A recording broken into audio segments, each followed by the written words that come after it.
A bitter fight has broken out between Google and Amazon. In the latest move, Google has blocked anyone using Amazon's hardware from accessing YouTube. Amazon has already refused to sell Google products like its Nest thermostats. This dispute, though, has left paying customers of both companies in the lurch as the giants of the tech world bicker. For more on this, we're joined by Ramona Pringle, director of the Transmedia Zone at Ryerson University. And Ramona, let me just read you a tweet from one of my favorite tech writers who tweeted out this morning that the promise of the web was that any computer running on any browser could access anything. That promise created Amazon and Google and YouTube, and it's fading faster than you think. Is that overstating it? What do you make of that? Absolutely. I mean, the fact that this is happening right at the same time as we're hearing about the battle over net neutrality is ironic, to say the least, right? You know, Google and Amazon, they have fought for net neutrality. And as you say, or as the quote states, they wouldn't be where they are without it, without a free and open internet, right? The concept of net neutrality is that anyone can access any information, that new creators, new innovators, the future Google and Amazons of the world can break out and be created.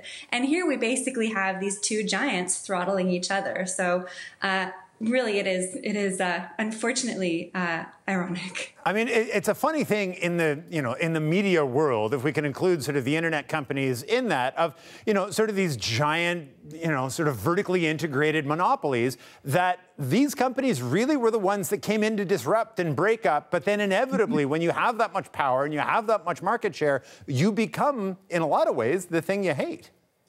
Absolutely. To give you a quote back now that I was just reading, one of Facebook's early investors, and I know we're not talking about Facebook, but Amazon and Google are right in there with Facebook as one of the top five, as some of the top five most valuable companies in the world. And the early investors look at these companies and they say, they're like drug companies now in terms of the monopoly, in terms of what their margins are, how much money they make. And yet the difference is they don't have to do any clinical trials. They're not responsible to anybody. There's no regulation.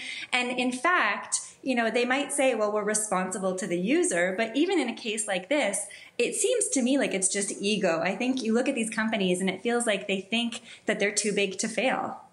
And too big to be worried about, really neglecting and annoying so many consumers and customers, people that pay good money to use these services. Do you see a path forward? Do you see a way out of this? Or is this just the beginning of a broader fight? Well, I do think that this is a power play on both sides. I think that, Google says, we're Google. We are the search engine. People aren't using other platforms to do their search. Same thing with YouTube video. This is where people are going to get their online video. I think Amazon similarly says, well, we're going to stranglehold this because we are the ubiquitous platform for online shopping. And I think both of them think that they'll be able to win because they are the destination for what it is that they offer to users. And unfortunately, it's users who are stuck in the middle. What I think is concerning for me right now, bringing this back to the conversation about net neutrality, is these guys are really big players. And unfortunately, who they're hurting is the users, but also those small upstarts that might come up. YouTube has been in the news because of the children's content and things slipping through the cracks.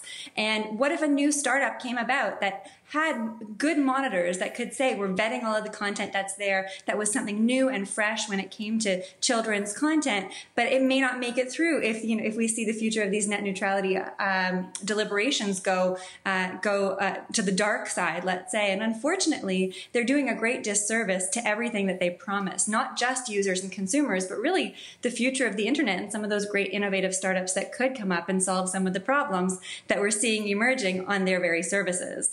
Ramona Pringle, smart stuff as always. Thanks for this. Thanks. Great speaking with you, Peter. Ramona Pringle, director of the Transmedia Zone at Ryerson University.